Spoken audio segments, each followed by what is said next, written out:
오늘 은혜로만 계속할 수 있습니다 라는 제목으로 하나님 말씀 증거하도록 하겠습니다.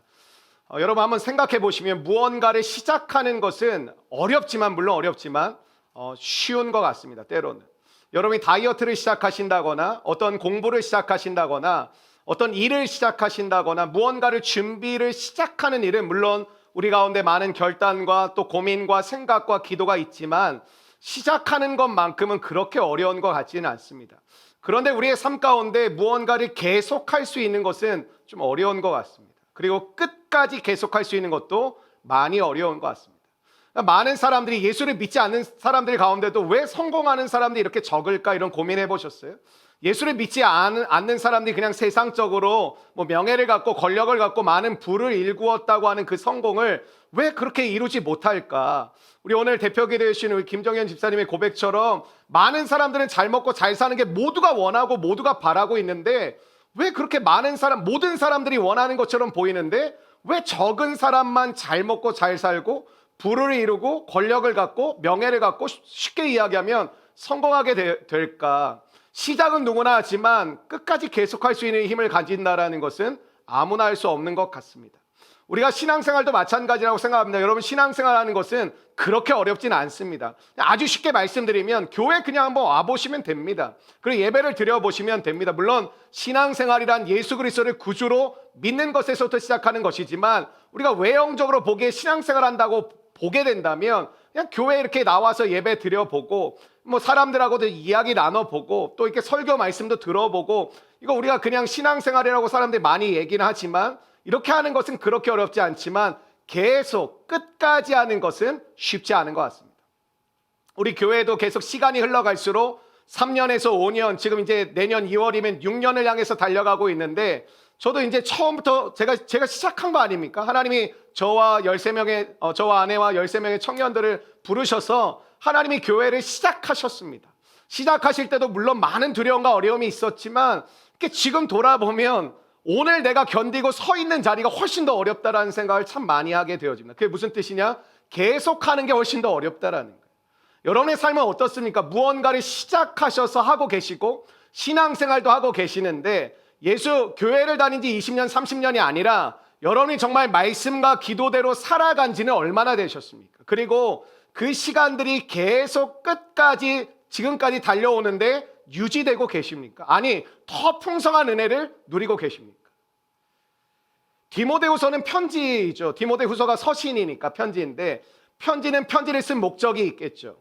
사도 바울이 모든 사명을 지금 다 하고 죽기 직전입니다. 그러니까 굉장히 노년에 마지막 죽기 직전 하나님의 부르심을 받기 전에 이 마지막으로 썼던 편지가 누구를 향해 쓴 것이냐면 디모데를 향해서 쓴 것입니다. 자기의 믿음의 아들인 디모데에게 지난주 설교 기억나세요? 두 가지 키워드만 기억하시면 되는데 하나는 격려하기 위해서 썼다고 말씀을 드렸고 하나는 당부하기 위해서. 우리 인생을 살아보니까 저는 이렇게 우리 공동체에도 인생의 선배들이 참 많았으면 좋겠다. 기도하는 권사님들, 그런 분들 참 많았으면 좋겠고 믿음의 장로님들 꼭 직분이 없더라도 하나님의 사람들이 정말 있었으면 좋겠다. 저는 이렇게 장년들하고 대화하다 보면 많은 것들을 느끼게 되는데 인생을 살다 보면 핵심을 느끼는 거예요. 다 똑같거든요, 사실.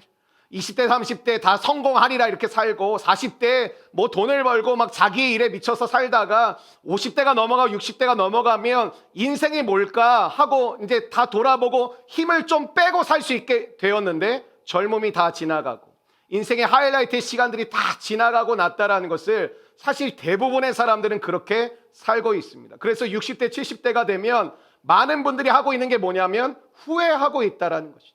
내가 그때 이렇게 할 걸, 내가 그때 이런 선택을 좀 했을 걸, 내가 그때 하나님 믿고 더 열심히 한번 달려가 볼 걸, 정말 사명대로 살아볼 걸, 인생 별거 아닌데 한 번뿐이고 먹고 사는 건 어떻게든 먹고 사는구나 이런 거 깨닫지 않습니까? 제가 이제 40대 초반인데 제게 주신 장례식을 하도 많이 다니다 보니까 느낀 게 뭐냐면 인생은 어떻게 살든 다 먹고는 사는구나. 그게 중요한 게 아니라. 여러분 디모데후서의 전체 주제가 뭐냐면 디모데후서 1장 8절이거든요. 사실은 여러분 디모데후서 1장 8절을 거의 암송을 하시면 좋은 게 디모데후서의 핵심이 1장 8절입니다. 근데 그 뒷부분이 이렇습니다. 오직 하나님의 능력을 따라 복음과 함께 고난을 받으라. 한번 따라해 주시겠습니까? 복음과 함께 고난을 받으라. 지난주 설교 제목이었죠. 복음과 함께 고난을 받으라. 인생은 오래 사는 것이 목적이 아닙니다. 저희 교회도 우리 장년분들 계신데 많은 사람들의 초점이 어디에 있냐면 왜 건강관리에 이렇게 민감하냐면 오래 살아야 되니까. 내가 뭐 70까지 살 수 있는 건강이었다면 80, 90 이렇게 오랫동안 사는 것이 목적인 분들이 되게 많아요. 그래서 왜 관리를 하고 막 사람들이 민감하게 검진하고 이렇게 사냐면 오랫동안 건강하게 살고 싶어서 우리 그렇게 살지 않습니까? 그거 잘못된 겁니다. 하나님을 믿는 사람들은 오래 사는 것이 인생의 목적이 아니라 영원히 사는 것이 인생의 목적입니다. 그러니까 내가 삶을 살아가는 방향이 오래 사는 것이 아니라 영원히 사는 것에 나의 삶의 목적을 두고 살아갈 때 내가 살아가는 삶의 방식과 방법이 다 바뀐다라는 것이죠. 여러분 오래 사는 게 목적이 되면 여러분이나 예수 안 믿는 사람이랑 거의 똑같습니다. 운동하고 절제하고 좀 먹고 싶은 거 좀 참고 체중 관리하고 건강 관리하고 그렇게 사는 것이죠. 제가 예전에 사역했던 첫 번째 사역했던 교회에 우리 권사님들이 두 파로 나뉘어졌었는데 한 파는 커피파, 한 파는 녹차파. 두 분들이 맨날 으르렁거렸어요. 재미나게 막 이렇게 싸웠다라는 게 아니라 커피 마시는 분들은 녹차 마시는 분들에게 니네들이 인생을 아냐 막 이렇게 얘기를 하시고 녹차 마시는 분들은 커피만 니네 그러다 빨리 죽는다. 근데 진짜 연세가 드신 분들이 그렇게 얘기하니까 너무 충격적이더라고요. 근데 그분들이 막 그렇게 얘기를 하는데 제가 그래서 이게 뭐가 맞는 걸까? 커피를 마시는 게 정말 안 좋은 거고 녹차를 마시면 정말 오래 사는 걸까 해봤더니 여러분 시중에서 파는 녹차에 카페인 훨씬 많습니다. 녹차 마시던 분들이 더 빨리 하나님 나라로 가셨습니다. 그러니까 우리의 삶 가운데 오래 사는 것이 목적이 아니라 우리가 예수님 안에서 거듭났다라는 것은 영원히 사는 것이 목적이라니까요. 여러분이 영원히 사는 것이 목적이 될 때 삶을 오늘 결정해야 될 것과 내가 나아가는 삶의 방향이 하나님 안에서 새롭게 되어질 줄로 믿습니다. 여러분 그러기 위해서 우리에게 꼭 필요한 영원히 사는 것이 목적이 되기 위해서 꼭 필요한 게 뭐냐 한번 따라해 주시겠어요? 복음. 이 복음 아니겠습니까? 복음이 뭐예요? 십자가라는 거예요. 십자가. 예수님 십자가 이 복음 다 똑같은 말인데 십자가라는 게 무슨 말이냐면 예수님의 십자가가 뭡니까? 예수님이 내 죄를 사해 주시고 천국 가는 길을 열어주셨다. 그래서 예수님을 믿으면 우리가 구원을 받는다. 그게 복음 아닙니까? 굿뉴스, 좋은 소식. 우리가 지옥에 가지 않고 영원한 형벌을 받지 않고 예수 그리스도를 믿으면 우리가 하나님 나라의 백성이 되고 우리 죄의 사함을 받을 수 있다. 십자가의 복음을 전하다 보면 여러분 전도하시는 분들 우리 교회에도 계속 계시는데 여러분들 전도하는 분들 축복합니다. 방해가 있고 공격이 참 많습니다.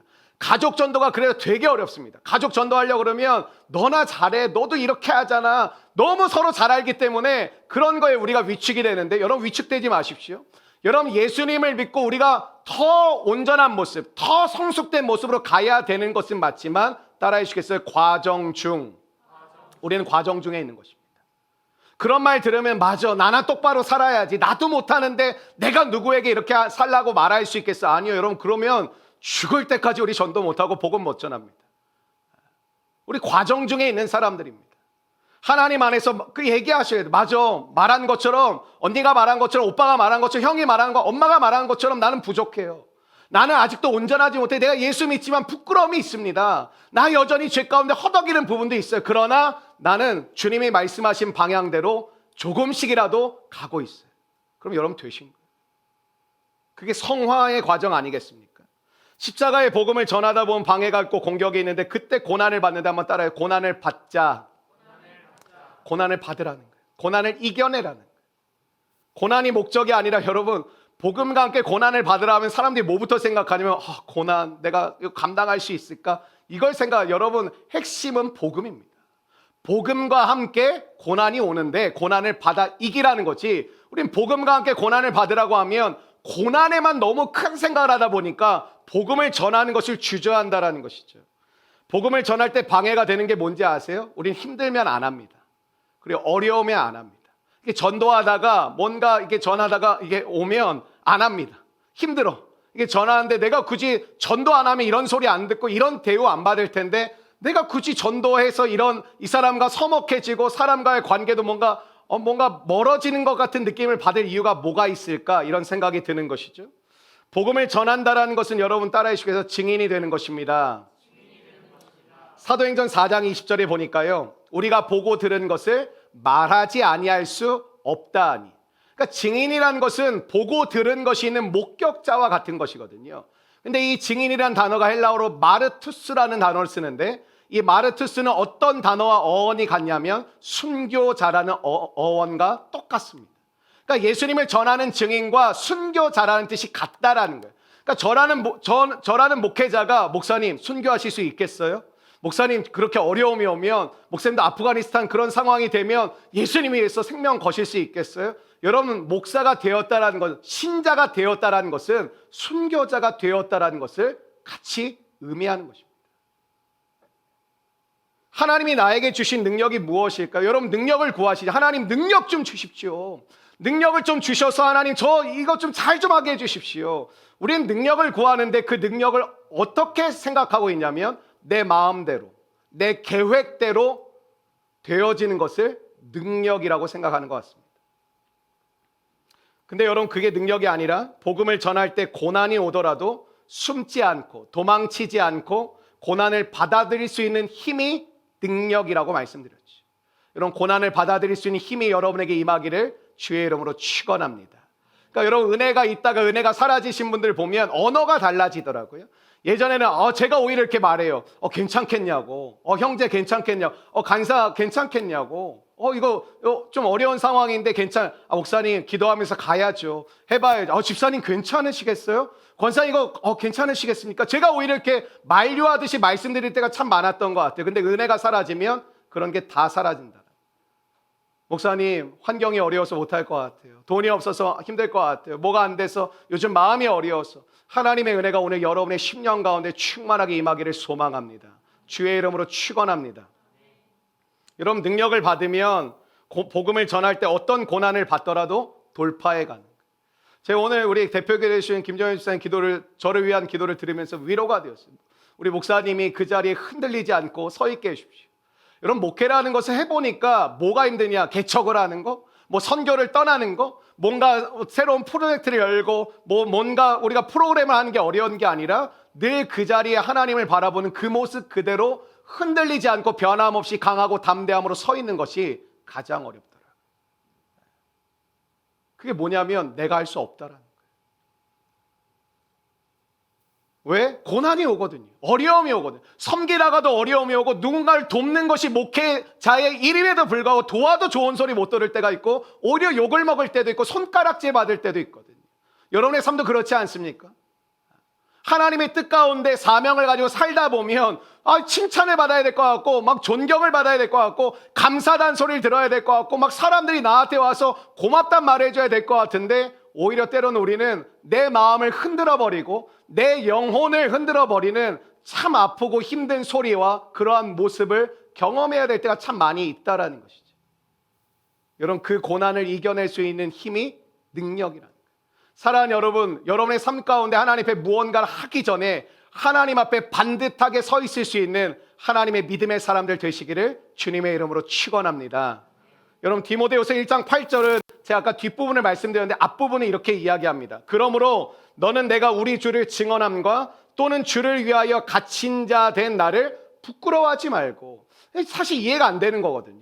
아니, 믿음의 아버지와 같은 바울이 믿음의 아들인 디모데에게 나를 부끄러워하지 말라라는 말을 할 이유가 뭐가 있을까? 부끄럽다니 무슨 말입니까? 당신은 나의 멘토고 나의 영적 아비이시고 나에게 참으로 좋은 가르침과 내가 나 될 수 있도록 많은 은혜를 나를 섬겨주신 분인데 나를 부끄러워하지 말라니. 이게 무슨 말인가? 여러분 한번 생각해 보세요. 여러분 전도하지 않는 이유가 무엇이세요? 여러분 예수님 믿잖아요. 그리고 예수님 믿으시면 천국 가시는 거 믿잖아요. 그리고 예수님을 믿으면 모든 죄사함을 받고 내가 새롭게 된다는 걸 믿으시잖아요. 근데 여러분 왜 전도하지 않으십니까? 전도하지 않는 이유가 뭘까요? 우리가 이 시대처럼 전도하면 감옥에 갇힙니까? 전도하면 두들겨 맞습니까? 때로는 그럴 수 있다고 생각해요. 가족들 안에서. 근데 여러분 우리 교회에 이렇게 10대 많지 않습니다. 거의 없습니다. 거의 20대 30대인데 맞겠습니까? 어제가 때리면 맞겠지. 전도하지 않는 이유가 뭘까? 쉽게 얘기하니까 이거예요. 부끄러워서. 쪽팔렸어. 여러분 이 당시 유대 문화는 이 문화가 어떤 문화였냐면 서양 문화랑 완전 달라요. 이 당시의 문화는 이 사람들이 시족 사회로 모이고 막 이런 형성된 출발이 그랬잖아요. 그러니까 이 사람들은 체면 문화가 되게 심해요. 그러니까 특별히 가문의 명예를 이게 먹칠하는 것이 굉장히 싫어합니다. 그러니까 구약에서부터 나오는 게 뭐냐면 손님 대접을 되게 잘하죠. 자기들 먹을 거 없어도 손님 대접은 끝장나게 해주는 데가 중동 지역입니다.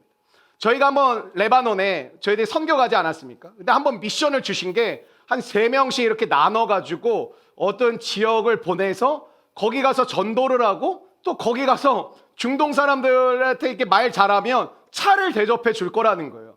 근데 사실 저는 그 말을 듣고 잘 믿겨지지가 않았어요. 아니, 우리 외국 사람이고 외국인이고 이렇게 얘기를 한다고 우리를 과연 집안에 들여오게 해서 차를 대접해 주는 게 말이 될까 봤더니 중동의 문화는 체면 문화이고 손님 대접이 그래서 굉장히 깍듯하기 때문에 처음 만나도 그런 일들이 일어나더라고요. 전도를 하다가 실제적으로 어느 집에 가서 이렇게 대접을 받고 식사까지 아니지만 차와 이렇게 다과 같은 걸 대접받은 팀들이 있었습니다. 여러분, 우리나라도 마찬가지 아닙니까? 우리나라도 체면 문화이기 때문에 이 유대 문화랑 되게 비슷합니다. 뭐 왜 안 하느냐? 부끄럽다라는 거예요.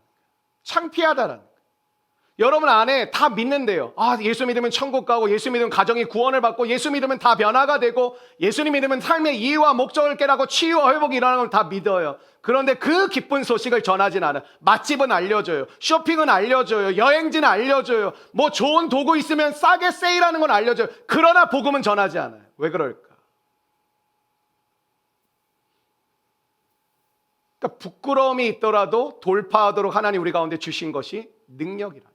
사랑은 저와 여러분에게 능력이 넘쳐나기를 주의 이름으로 축복합니다. 사람들이 바울을 보면서 이랬겠죠. 하나님이 함께 하신다며. 근데 왜 감옥에 갇혔어? 이러는 거예요. 여러분 주변에서 이렇게 여러분 속 뒤집는 소리 하는 사람들 많죠. 야, 너 하나님이 함께 하신다며 너희 가정은 왜 그래? 하나님이 너 함께 하신다며. 근데 너 자녀는 왜 그래? 하나님 함께 하신다며 왜 너희는 그렇게 잘 안 돼? 하나님 함께 하신다며 왜 너는 건강을 잃었어? 그러니까 지금 사도 바울이 능력을 받아서 고난이 있다 할지라도 부끄러움이 있다 할지라도 지금 가고 있는데 혹시나 부끄러워할지 모른다라는 거예요. 하나님 함께 하신다면서 왜 감옥에 가셨죠? 하나님 함께 하시는 왜 그런 어려움을 당하고 있어야 되는 거죠? 이렇게 고난이 오고 부끄러움이 오는데 계속할 수 있는 힘이 우리가 그때 떨어지는 거 아닙니까? 여러분 믿음을 가지고 막 뭔가를 하는데 잘 안 돼요. 자녀들도 마음대로 내 마음대로 안 되고 그리고 뭔가 부부 관계도 원활하지가 않고 뭔가 가정에서도 직장에서도 뭔가 일을 하려고 해도 잘 되어지지 않고 안 믿는 사람들 훨씬 더 잘하는 것 같고 아내가 휴가를 일주일 동안 낼 수가 없어서 한 3일 동안 둘이 시간을 같이 오랜만에 깊이 가졌는데 저희들이 이렇게 휴가지 가니까 여행 온 사람들이 굉장히 많이 있더라고요. 뭐 캠핑 도구를 챙기고 다니는 사람들도 많고 뭐 여러 가지 모습으로 하는 사람 참 많다. 제 마음에 순간적으로 어떤 마음이 드는가 하면 성도들이 이런 모습을 보면 유혹을 받을 수 있겠다. 되게 편해 보인다. 되게 쉬워 보인다. 그냥 저렇게 늘어지고 있는 게 굉장히 쉬워 보이고 편해 보인다라는 생각이 들더라고요. 여러분 우리 가운데 예수를 믿고 사는데 고난이 오고 어려움이 올 때마다 뭐가 어렵냐면 계속하는 게 어려워요. 제가 누누이 말씀드리지만 예배를 계속 드리는 건 그렇게 쉽지 않습니다. 봉사를 계속하는 것도 계속 쉽지 않습니다. 저나 사역자들이 우리 교회에서 콜링을 하면 이런 역할을 한번 해보겠냐고 기도해보고 하나님 앞에 마음을 결정하고 알려주면 좋겠다고 처음에 할 때는 기쁨으로 제가 목사님 해보겠습니다. 사역자님 제가 이거 해보겠습니다. 이런 식으로 답변을 들으니까 시작을 하겠죠. 그런데 막상 해보면 이게 쉽지가 않거든요.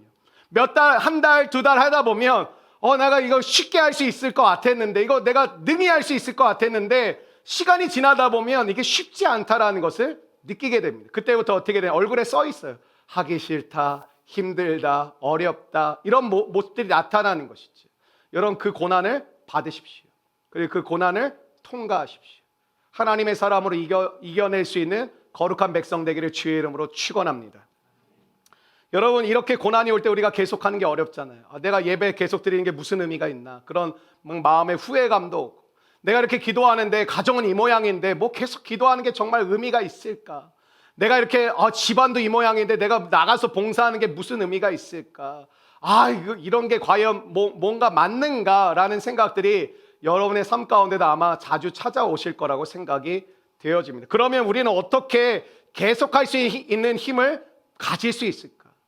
그게 1절 말씀입니다. 1절 말씀 함께 읽도록 하겠습니다. 1절 말씀입니다. 시작.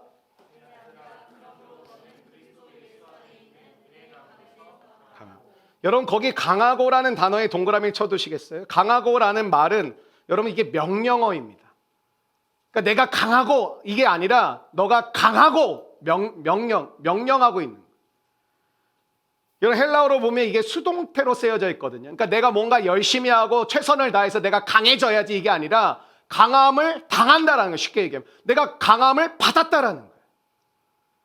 그러니까 우리가 생각하는 강해지는 것은 뭐냐면 내가 의지를 가지고 내가 열심을 가지고 나 강해져야지는, 신앙생활도 이렇게 하는 분들 되게 많아요. 은혜를 좀 받으면 내가 열심히 내가 정말 나도 믿음의 사람으로 서야지, 나도 신실해져야지, 나도 이렇게 나아가야지, 나도 동역자가 돼야지 결심하는데 잘 안 됩니다. 근데 오늘 본문은 그런 게 아니라 한번 따라해 주시고요. 강해짐을 당하라. 내가 강해지는 것이 아니라 강해짐을 당하라는 거예요. 받으라는 거예요. 여러분 이러한 성경의 표현이 되게 많습니다. 하나만 더 예를 들어드리면 에베소서 4장 23절의 말씀을 보면 오직 너희의 심령이 새롭게 되어 이렇게 나와 있는데, 내가 예수님 잘 믿고 열심히 섬기면 내가 새롭게 된다가 아니라 새롭게 됨을 받으라는 거예요. 너가 예수 안에 있고 복음 안에 있으면 새롭게 됨을 당한다라는 거예요. 그러니까 어느 순간 보면 내가 이렇게 변해야지, 이렇게 달라져야지가 아니라 나 진짜 많이 달라졌다. 내가 봐도 신기하다. 내가 어떻게 이러고 있지? 내가 어떻게 이런 생각을 가졌지? 내가 어떻게 이렇게 남을 돕고 있지? 이러한 일들이 저와 여러분의 삶 가운데 펼쳐지게 된다는 것입니다. 사랑하는 여러분, 열심히 내가 하는 것이 아니라 강해짐을 당하는 것이고 새로움을 당하는 것입니다. 오늘도 치유가 필요한 우리 공동체 사람들이 참 많이 있습니다. 내가 하나님 앞에 열심히 기도하면 치유해 주시겠지가 아니라 하나님의 치유함을 당하는 은혜가 여러분에게 임하기를 축원합니다. 여러분 1절 말씀에 이렇게 얘기했어요. 너는 그리스도 예수 안에 있는 은혜 가운데서 그냥 강해지는 게 아니라 은혜 가운데서 강해진다. 예수 안에 있으면 뭐가 있어요? 은혜가 있다라는 것입니다. 사랑하는 여러분, 예수 안에 있기를 축원합니다. 여러분 예수 안에 있을 땐 은혜가 있어요. 예수 안에만 놓여 있으면 그게 무슨 뜻이냐? 은혜가 있다는 게 강해진다라는 거예요. 은혜 안에만 있으면 끝까지 갈 수 있습니다. 여러분의 정신력으로 하는 거 아닙니다. 은혜 안에 있으면 끝까지 가는 여러분의 모습을 보게 되실 줄로 믿습니다. 여러분 많이 결단해 보셨죠? 하나님, 제가 시작해 보겠습니다. 우리 가정을 새롭게 해 주십시오. 하나님, 제가 주님 앞에 서겠습니다. 하나님, 저의 인생을 써주십시오. 하나님, 저를 드립니다. 저의 젊은 인생에 하나님 저를 사용해 주십시오. 근데 그거 오래 못 간다라는 거예요. 한 일주일, 2주일 지나면 또 시들시들해져 있고 또 넘어져 있고 쓰러져 있고 힘들어하고 있다라는 것이죠. 개인적으로 굉장히 좋아하는 찬송가인데 찬송가 370장에 보면 주 안에 있는 나에게 딴 근심이 있으랴, 이런 찬송가가 있습니다. 주 안에 있는 나에게 딴 근심이 있으랴. 그러니까 in Christ, 주님 안에 있으면 근심이 들어올 수 없다라는 것이죠. 내가 걱정하지 말아야지, 두려워하지 말아야지가 아니라 주님 안에 있으면 하나님의 평안을 당하는, 평강을 받게 되는 은혜가 임한다라는 것입니다. 사랑하는 여러분, 주 안에 있을 때 여러분의 생각이 바뀌어지게 되는데, 생각이 여러분을 자꾸 괴롭히죠. 쓸데없는 생각, 죽고 싶은 생각, 여러분 나는 쓸모없는 인간이라는 생각, 난 아무것도 아니라는 생각, 사람들이 나를 무시한다라는 생각, 나는 왜 이럴까, 나는 왜 이렇게 태어났을까라는 생각, 그 생각이 여러분을 죽이고 말라 죽이는 거거든요. 이 생각이 무서운 게 사람을 서서히 말라 죽이는 거예요. 예수 안에 있는 자에게 여러분의 생각이 새롭게 될 줄로 믿습니다. 여러분 말씀을 읽으셔야 돼요. 말씀이 내 안에 들어올 때 말씀이 내 생각을 정화시키는 작용을 먼저 합니다. 어떤 뜻인지 몰라도 상관없습니다. 처음부터 알고 있는 사람 없습니다. 하나님의 말씀을 계속 공급받으십시오. 그 말씀이 여러분의 영혼과 여러분의 삶을, 생각을 정화시키는 일들이 벌어집니다. 여러분 사람들이 이렇게 보면 다 좋아 보이지만 그 사람이 무슨 생각하고 있는지는 아무도 알 수 없습니다. 어떤 끔찍한 생각을 하는지, 어떤 잔인한 생각을 하는지, 어떤 폭력적인 생각을 하는지, 어떤 음란한 생각을 하는지 사람은 알 수 없어요. 겉모습을 보면. 하나님의 말씀이 여러분의 생각과 마음을 정결케 깨끗게 해주실 것을 믿습니다. 여러분, 은혜가 뭐냐면 신약에서는 은혜라고 표현하고요, 구약에서는 복이라고 표현해요. 똑같은 말이에요. 구약에서 복이라고 말하는 것을 신약에서는 은혜라고 표현하는데, 은혜는 세 가지 조건이 필요합니다. 첫 번째, 자격 없는 자. 하나님, 나는 정말 죄인입니다. 자격 없는 자입니다. 이 고백이 필요하고요. 두 번째는 위로부터 임하는 것이 은혜라는 것이죠. 내가 땅에서 뭔가 읽어서 만드는 게 아니라 하나님이 내게 주시는 것. 저는 우리 공동체가 은혜가 충만하길 원합니다. 여러분의 가정의 은혜가 충만하길 원합니다. 여러분 생각하시죠? 내가 이렇게 기도하고 이렇게 해서 하나님 이렇게 도와주시고 이렇게 됐으면 좋겠다. 그게 아니라 은혜는 위로부터 내 생각과 다르게 주어지는 것인데, 하나님이 주시는 건 회복과 치유와 소망과 능력과 권세가 임할 것입니다. 세 번째는 한번 따라해요. 값없이 공짜로 주신다. 값없이 주신다. 목사님, 저는 재정적으로 너무 어려워요. 상관없어요. 값없이 주시는 분이 여러분의 아버지 되십니다. 여러분, 왜 값없이 주시는 것은 구하지 않고 어디 나가서 내가 돈을 벌어야, 물론 벌어야 되겠죠. 여러분, 값없이 주신 하나님께 매달려 보셨습니까? 저 자르시면 안 됩니다. 저희 가정 저 잘리면 아무것도 먹고 살 게 없습니다. 이거 아니라 하나님의 은혜를 부어주시기를 원합니다. 하나님께서 여러분에게 값없이 주신다라는 것은 이게 거저 주시는 것도 있지만, 여러분이 일함을 통해서 주시는 것도 있고, 여러분이 관계를 통해서 주시는 것도 있고, 여러분에게 주시는 환경과 상황을 통해서 주시는 것, 다양하게 주신다라는 것이죠. 여러분, 교회가 은혜가 사라지면 예를 하나 들어드릴게요. 어떤 사람이 어떤 역할을 맡아요. 예를 들면 무슨 팀장이다 역할을 맡아요. 무슨 간사다 역할을 맡아요. 잘 못하면 은혜가 없는 교회는 이렇게 할 수밖에 없어요. 교체하자라는, 바꾸라는 거예요. 바꿔. 여러분, 근데 디모데가 어떤 사람인지 아세요? 디모데가 대단하고 탁월한 사람이 전혀 아닙니다. 첫 번째, 성경은 디모데를 이렇게 말하고 있습니다. 몸이 굉장히 약한 사람이고 걸어다니는 종합병원 같은 사람이었고, 특별히 위가 굉장히 안 좋았던 것 같아요. 위장병, 제가 봤을 때 위궤양 정도이지 않았을까, 굉장히 심각했던 것 같아요. 그러니까 디모데 전서에 보면 뭐라 하면, 너가 가끔씩 포도주를 사용하라는 바울의 표현이 나와요. 왜냐하면 그 당시에는 의약품이 이렇게 발달이 안 되어 있었으니까 이게 식용할 수 있는 것을 통해서 이게 치유를 했거든요. 그러니까 포도주를 조금씩 써서 너의 위장병을 다스리라고 할 정도로 굉장히 약했던 사람이에요. 두 번째, 그는 소심한 사람이었습니다. 굉장히 두려움이 많고 쉽게 말씀드리면 잘 쪼는 사람이었어요. 어떤 상황에 들어가면 금방 무서워하고 두려워하고 쪼는 사람이었어요. 세 번째, 성경은 세 번째 디모데 이렇게, 그는 혼혈아였다라는 거예요. 지금도 혼혈아가 참 어렵지만 그 당시도 매우 어려웠습니다. 아버지는 헬라인, 어머니는 유대인, 혼혈아였습니다. 그러니까 여러 가지 조건을 볼 때 사도 바울의 후계자감이라고 보기가 어렵다라는 것이죠. 현대 교회에서 담임 목회자를 청빙할 때 첫 번째, 박사학위가 있는지 이거부터 보거든요. 전혀 다른 거죠.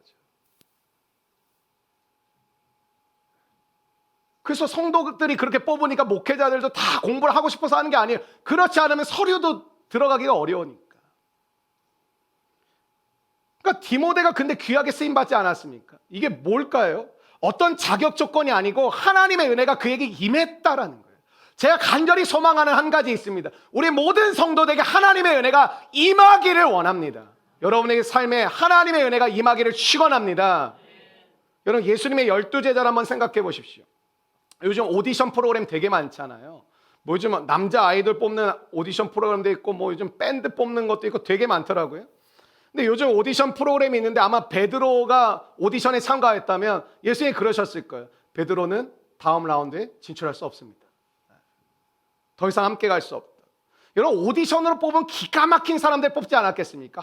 학력, 배경, 가문, 이걸로 조건을 뽑으면 얼마나 좋은 사람들 뽑았겠습니까? 근데 예수님이 제자들 뽑는데 막 뽑으시는 것 같아요. 그냥 이렇게 가시다가 야, 따라와. 끝이에요. 여러분, 베드로가 얼마나 얼토당토한 사람이냐? 어부잖아요. 근데 물에 빠져서 허우적거려요. 어부가 수영 못하는 어부 본 적 있으세요? 웃으라고 말씀드린 건데. 저는 이것이 예수님의 사랑의 능력이라고 믿습니다. 뭐냐면 누구든 괜찮다라는 거예요. 보여주시는 거라고 생각해요. 사람들이 보기에는 실패자, 루저, 아무것도 아닌, 쉽게 말하면 너는 아무것도 할 수 없는 사람, 그런 사람들만 골라서 뽑으시는 것 같아요.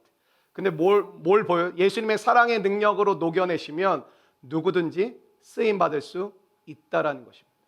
혹시 우리 교회 사랑하는 성도들 가운데 낙심하고 인생을 포기하신 분들 계십니까? 저는 이렇게도 말씀드리고 싶습니다. 나는 나이가 많아. 아니요. 하나님이 여러분에게 생명을 주시는 이유는 죽는 그 순간까지 하나님이 주신 사명이 있는 줄로 믿습니다.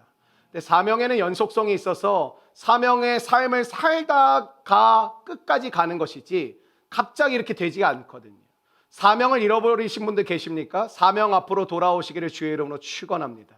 참 재미있는 게 나이가 어린 사람들은 나이가 어려서 안 된다고, 나이가 많으시면 나이가 많아서 안 된다고, 40대는 내가 40대가 돼서 이렇게 새롭게 시작하는 건 무리라고 말을 하고, 30대는 이제 내가 이제 뭔가 하기에는 마지막 기회라는 말을 자주 하고, 20대는 취업하기 어려운 세상이니 빨리 공무원부터 해야 된다고 해요. 어떤 나이대로 가든 어떤 환경으로 하든 할 수 있겠습니다. 한번 해보렵니다. 이런 사람들이 거의 없더라.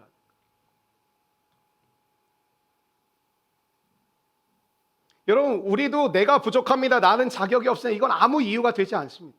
위로부터 값없이 하나님의 사랑을 부어주시고 능력을 부어주시면 안 될 사람이 없는 줄로 믿습니다. 예수님의 12제자가 사도행전에서 기가 막힌 사역자들로 변하죠. 이 모든 내용을 통해서 그리스도 예수 안에 있는 은혜 안에서 강하고 이게 얼마나 중요한지를 우리가 깨달아야 될 줄로 믿습니다. 그래서 교회는 무조건 은혜가 있어야 돼. 은혜가 있어야 돼. 은혜가 있어야 돼. 은혜가 있을 때 회복이 있고, 은혜가 있을 때 치유가 있고, 은혜가 있을 때 새롭게 됩니다. 은혜가 있어야 됩니다. 그래서 우리가 하는 모든 일은 따라해 주시겠습니다. 은혜를 주옵소서. 여러분, 가정의 회복도 여러분이 뭔가 활동하기 전에 은혜를 구하셔야 돼요. 하나님, 우리 가정에 은혜를 주옵소서. 거기서부터 시작될 줄로 믿습니다. 은혜 안에 놓이면 어떤 일이 벌어지느냐? 복음이 계속 전파된다는 거예요. 바울이 디모데에게 갔죠. 디모데가 충성된 사람들에게 갔죠. 충성된 사람들이 또 다른 사람들에게 복음이 전해졌죠. 이게 복음의 4대라고 하는데, 여기서 여러분 폭발적인 복음의 역사가 일어납니다. 아마 이러신 분들 계실 거예요. 목사님, 저는 왜 이렇게 요즘 좀 답답하죠? 예배 자리에 있고 기도하고 말씀 보고 있는데 이렇게 나름 부족하지만 순종하며 나아가고 있는데 뭔가 이렇게 좀 답답하고 뭔가 막혀 있는 느낌을 받을 때가 참 많이 있습니다. 여러분, 복음의 폭발적인 능력을 체험하길 원하십니까? 전도하셔야 됩니다. 복음을 전하지 않고는 폭발적인 주님의 역사는 보기 어렵습니다. 2절 말씀 한번 같이 읽어보실까요? 2절 말씀입니다. 시작. 또 내가 많은 증인 앞에서 내게 들은 바를 충성된 사람들에게 부탁하라. 그들이 또 다른 사람들을, 여러분, 복음 증거 전도가 굉장히 중요합니다. 여러분, 이런 거예요. 예배 끝나면 목사님 은혜 받았습니다. 저도 기뻐요. 여러분이 은혜 받았다는 인사를 해주시면 저도 기뻐요. 근데 여러분, 은혜를 받았는데 왜 다음 주, 한 주가 지나서 다음 주에 교회 이렇게 예배를 드리면 왜 여러분의 마음 가운데 한 주간 은혜가 더 풍성해졌어, 은혜가 훨씬 더 넘쳤어, 이런 고백보다는 은혜가 다 사라졌고 은혜가 메말랐다는 이야기가 많이 나올까요? 은혜를 주신 목적은 사용하라고 주신 거거든요. 그 은혜를 증거할 때 폭발적인 주님의 역사를 보게 된다는. 한국 교회가 은혜 보기가 참 어렵습니다. 왜 그럴까요? 쉽게 얘기하면 전도하는 사람이 없다라는. 말씀 보고 기도하는 사람도 없지만 전도하는 사람도 없다. 여러분, 교회가 교회다워질 수 있는 건 어려운 방법 아닙니다. 말씀 읽으십시오. 기도하십시오. 순종하십시오. 그리고 전도하십시오. 이거 되어지면 교회는 살아납니다. 하나님의 거룩한 역사가 일어나게 됩니다.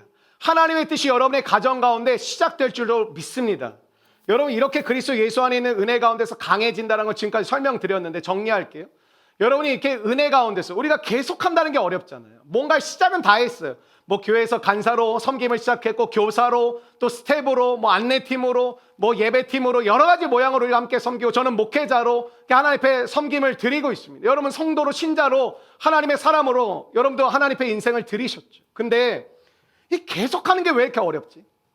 예배도 드렸다 안 드렸다, 그건 여러분이 제일 잘 아실 거예요. 왜? 예배를 드리고 앉아는 있지만 다른 생각 계속하고 있거든요.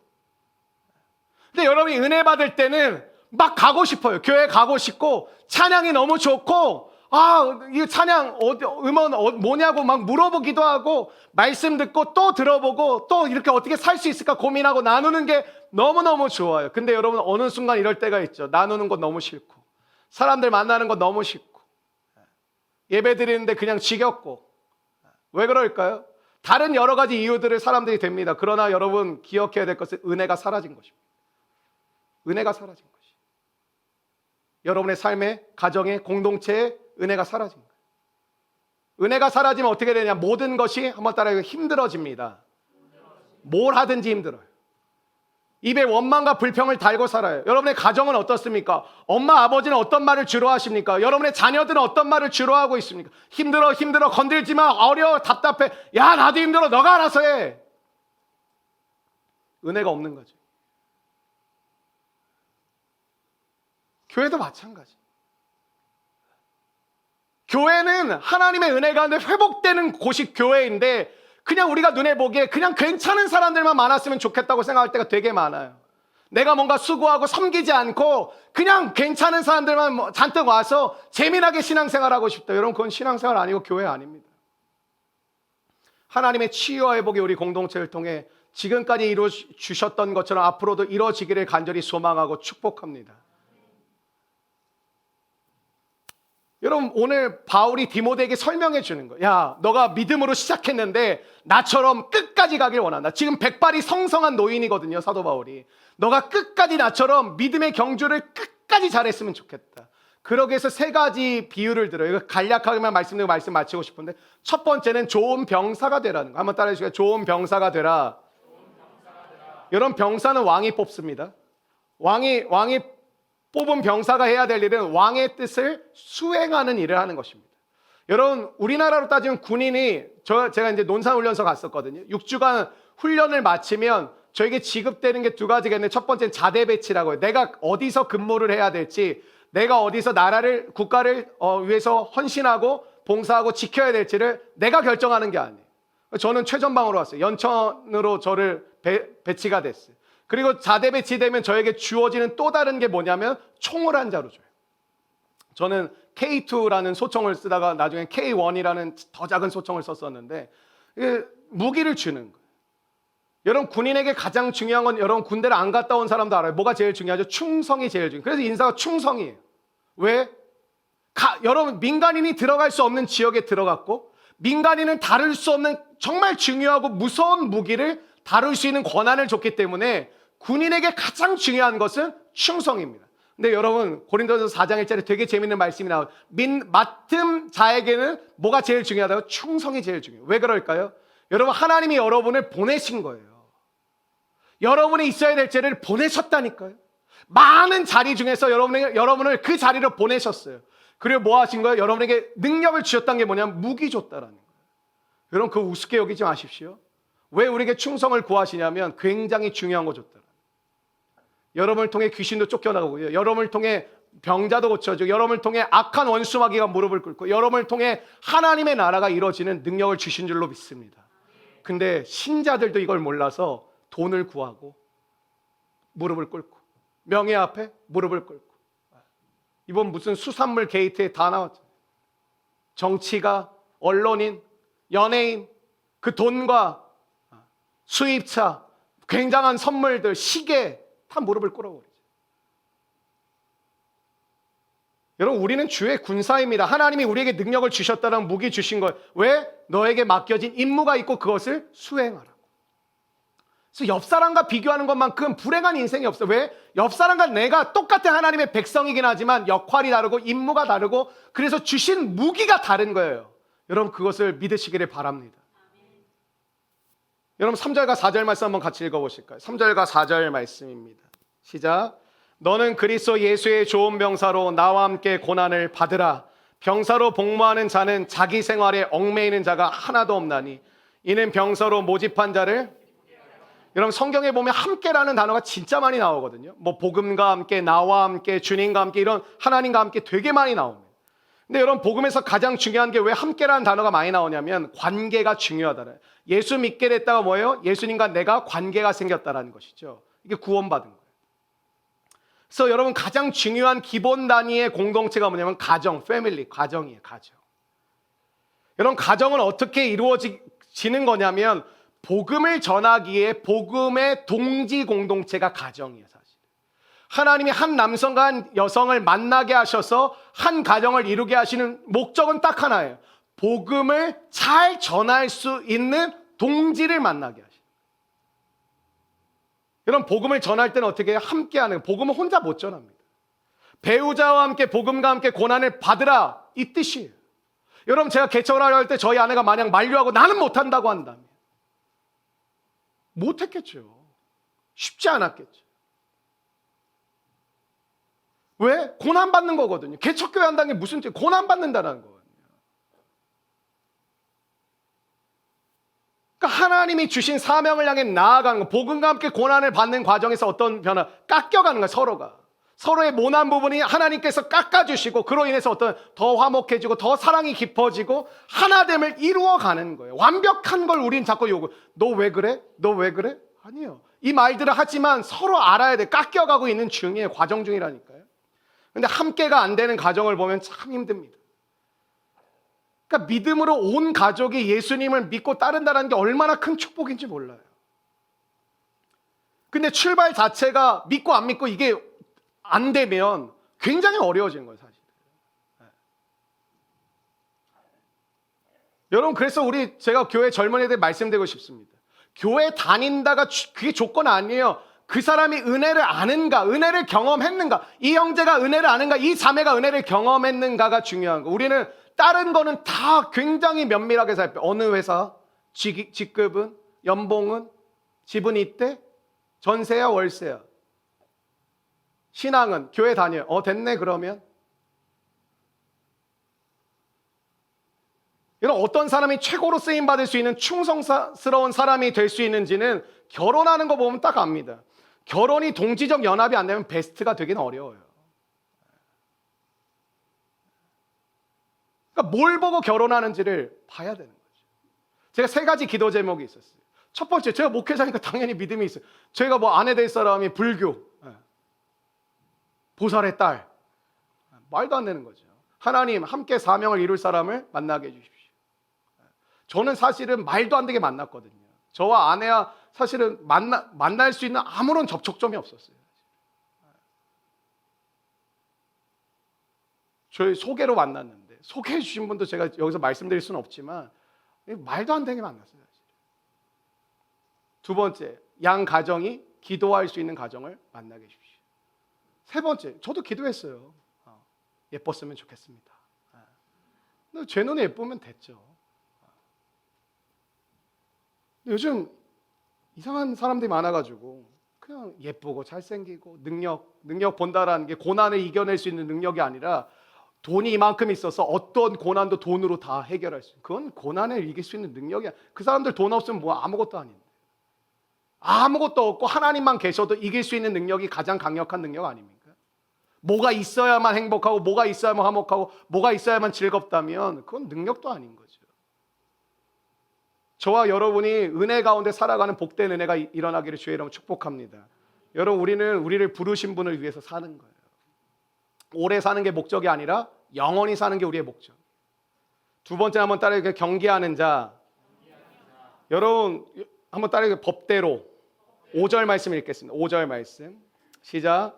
경계하는 자가 법대로 경계하지 아니하면 승리자의 관을 얻지. 여러분, 법대로 하는 건 진짜 힘듭니다. 너무 힘들어요. 그래서 사람들이 원하는 건 뭐냐면 쉽게, 그리고 편하게. 이 두 개가 요즘 우리의 우상인 것 같아요. 쉽게, 편하게. 부정부패가 끊이질 않잖아요. 부정부패가 일어나는 이유가 뭐예요? 쉽게, 편하게. 여기에 다 넘어가는 거예요. 교회가 저는 너무 사람 중심으로 가고 있지 않나 그런 생각이 들어요.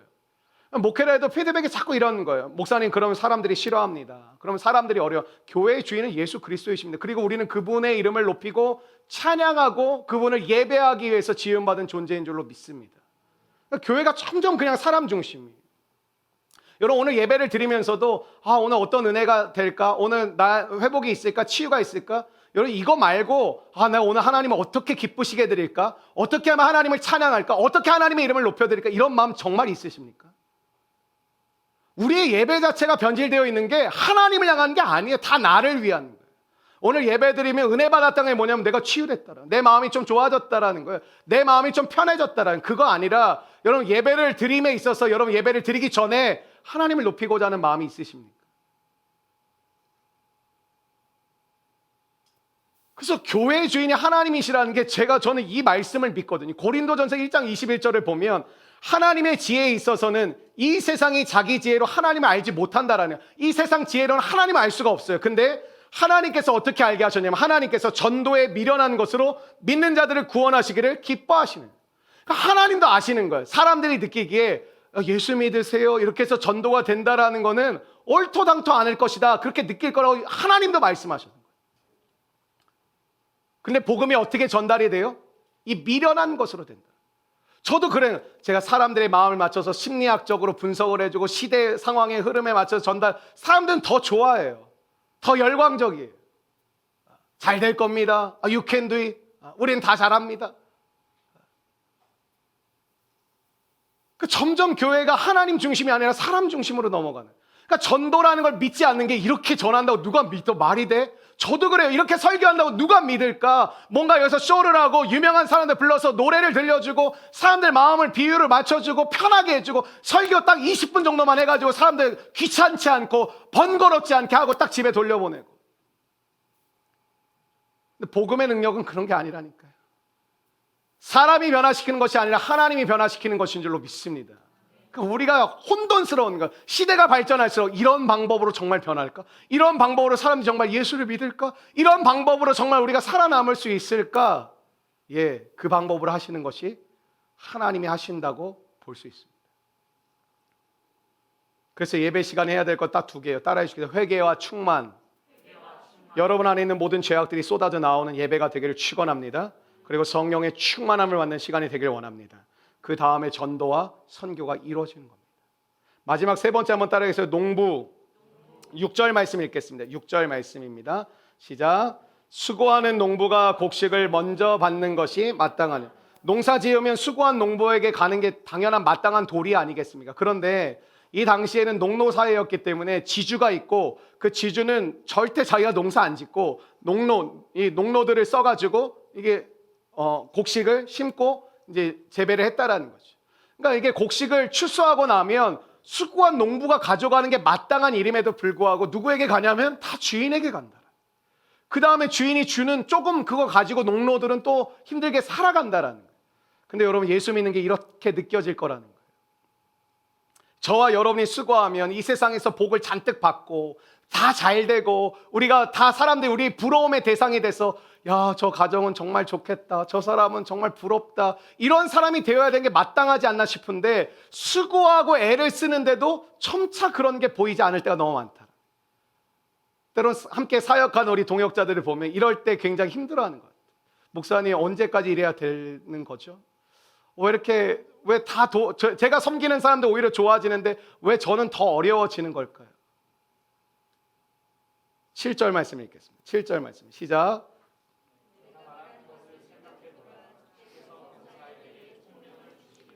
주께서 범사에 내게 총명을 주시라. 총명이란 단어는 무슨 뜻이냐면 넓게 보라는 거예요. 하나님의 시각으로 바라보라는 거예요. 사도 바울이 이렇게 얘기해요. 내가 지금 감옥에 있지, 너희들이 지금 현상을 볼 때는 이럴 거야. 내가 감옥에 있는 것이 고난 같아 보이고, 사도 바울 실패했나? 이런 생각이 들겠지. 그런데 최종 판단은 하나님이 하신다라는 거예요. 그러면서 뭐라고 얘기하냐? 고난당하신 예수를 기억하라는 거예요. 십자가에 달려 죽으신 예수님을 기억해보라. 예수님이 십자가 지실 때 고난같이 보이고 망한 것 같이 보이지만 모든 죄와 사망의 권세를 이기지 않았냐. 나는 감옥에 매여 있지만 뭐라고 얘기해? 하나님의 말씀은 감옥에 매여 있을 수 없다. 지금 우리까지 예배하고 말씀 듣고 있잖아요. 우리까지 지금 2000년이 지난 우리까지 이 복음을 듣고 우리가 예수 믿고 있지 않습니까? 사랑하는 여러분의 수고가 헛되지 않은 줄로 믿습니다. 고린도전서 15장 58절에 보면 그러므로 내 사랑하는 형제들아, 견실하며 흔들리지 말고 항상 주의 일에 더욱 힘쓰는 자들이 되라. 이는 너희 수고가 주 안에서 헛되지 않은 줄 알미라. 그러니까 우리가 영원이라는 삶의 목적을 두지 않으면 내가 수고했는데 수고 안 한 사람들이 더 잘 사는 것 같고 더 편하게 사는 것 같고 더 많은 것을 얻고 사는 것처럼 보인다라는 거예요. 근데 하나님이 우리 가운데 주시는 메시지가 뭐냐면 수고한 농부에게 돌아가는 것이 마땅하고 수고한 농부에게 먼저 돌아가게 할 거야 라고 말씀해 주시는 거예요. 사랑하는 여러분, 때로는 답답하시죠. 정말 수고하고 애쓰고 정말 제가 봐도 여러분들 이렇게 보면 하나님 앞에 나아가시고 함에도 불구하고 뭔가 깝깝하고 답답하고 뭔가 풀리지 않는 삶의 모습들이 일어날 때마다 내가 과연 잘하고 있는 건가? 이게 과연 맞는 건가? 내가 정말 이게 믿음으로 산다라는 게 정말 옳은 걸까? 정말 좋은 결과가 올까라는 생각이 온다. 그러니까 이 당시에도 수고한 농부들에게 먼저 돌아가지 않고 그냥 뒤에서 탱자탱자 놀던 그 지주들한테 다 가고 적은 거 주어진 거예요. 그거 마땅하지 않더라는. 너희들이 내가 보기에 실패자 같고 넘어진 사람 같지. 저도 마찬가지인 것 같아요. 세상의 조건으로 보면 여러분이 저를 위로해 주셔야 돼요. 세상의 조건으로 보면 여러분이 저를 격려해 주셔야 돼요. 거꾸로이지 않습니까? 제가 여러분을 격려하고 제가 여러분을 위로하고 제가 여러분을 상담해 드린다라는 게 말이 됩니까? 수고한 농부들 하나님이 그 값을 기억하시고 반드시 우리에게 돌려주신다고 말씀하십니다. 여러분 손해보신 것 같으세요? 여러분 헛된 것 같으세요? 괜한 짓인 것 같습니까? 하나님께서 다 기억하시고 수고한 농부들에게 그 값을 돌려주실 줄로 믿습니다. 그러므로 이 땅에서 어떻게 살아야 되느냐? 딱 하나의 섬기며 사는 거예요. 섬기며. 10절 말씀 읽고 말씀 마무리하겠습니다. 10절입니다. 시작. 그러므로 내가 택함 받은 자들을 위하여 모든 것을 참음은 그들도 그리스도 예수 안에 있는 구원을 영원한 영광과 함께 받게 하려 하며. 여러분 끝까지 이렇게 사십시오. 한번 따라해 주시고요. 남을 위해 살자. 나 자신을 위해 살면 제자리 뛰게 하는 것과 비슷해요. 나 자신. 여러분 이기주의자만큼 어리석은 사람이 없습니다. 되게 작은 사람이에요. 지밖에 모르니까. 남을 돕고 살면 여러분 손해보는 거 같죠? 아니요. 넓게 볼 수 있는 거예요. 우리 교회가 선교하는 교회 아닙니까? 우리 교회도 뭐 작고 연약하고 힘든데 뭐 누굴 도와? 우리나 잘하고. 여러분 멀리 보기 때문에 우리의 기도가 넓어지고 있고 우리의 마음이 넓어지고 있고 여러분이 언제 열방 보겠습니까? 그러면 여러분 맨날 해외 여행만 다닐걸요? 근데 남을 위해 산다는 건 멀리 뛰게 하는 것거예요. 도움닫기가 있지 않습니까? 도움닫기를 통해서 멀리 남을 위해 살 때 더 넓게 살 수 있습니다. 우리가 사는 목적이 뭐예요? 하나님처럼 사는 거잖아요. 하나님은 어떻게 사셨습니까? 도우며 섬기며 사셨습니다. 그 출발점을 여러분과 함께 나누고 말씀 마치고 싶습니다. 그게 뭐냐면 다른 사람을 쳐다보자. 한번 따라해요. 다른 사람을 쳐다보자. 어떤 학자가 책을 썼는데 이렇게 나와 있더라고요. 한 사람을 8초 이상 응시하면 사랑에 빠질 수 있다라는 거예요. 한번 보실까요?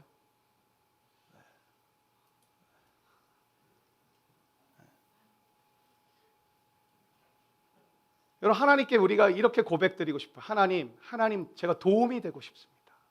도움이 되고 싶습니다. 여러분 옆에 있는 사람에게 이렇게 이야기하면 다 좋아해요. 제가 도움이 되고 싶습니다. 도움이 되고 싶습니다.